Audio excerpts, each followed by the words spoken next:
Yeah. I can, it's a man. You air Jama Dima, Boss KB, mwana ndauya nechenjedzo apasi pachechi aisi maridzo ilife yezviratidzo yandoda kuti mwana ukure uchiziva.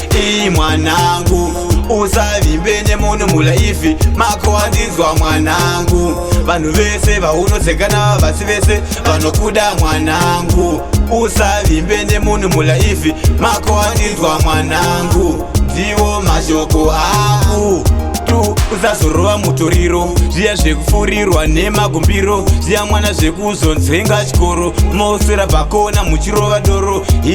Usazorova musombo zviya zvekufurirwa mwana nana dombo. Please mwana wangu teerera ndeurombo. Ndiwo mashoko angu andinokuudza. Mwanangu usavimbe nemunhu mulaifi mako wandinzwa mwanangu.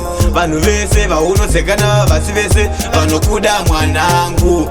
Usavimbe nemunhu mulaifi mako wandinzwa mwanangu. Ndiwo mashoko angu. 3 mbaje usamona kana zvekufurirwa nanasisimona vane simwe siki mwana dzakavamona. Please mwanangu unofa wakachona.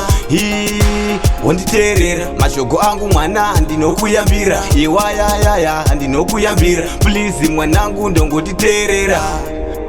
Mwanangu usavimbe nemunhu mulaifi mako wandinzwa mwanangu. Vanhu vese vaunotsekana vasi vese vanokuda mwanangu. Usavimbe nemunhu mulaifi mako wandinzwa mwanangu. Ndiwo mashoko angu. Usazorova mutoriro zviya zvekufurirwa nemagumbiro zviya mwana zvekuzonzvenga chikoro moswera pakona muchirova doro. Usazorova musombo zviya zvekufurirwa mwana nana dombo. Please mwana wangu teerera ndeurombo. Ndiwo mashoko angu andinokuudza.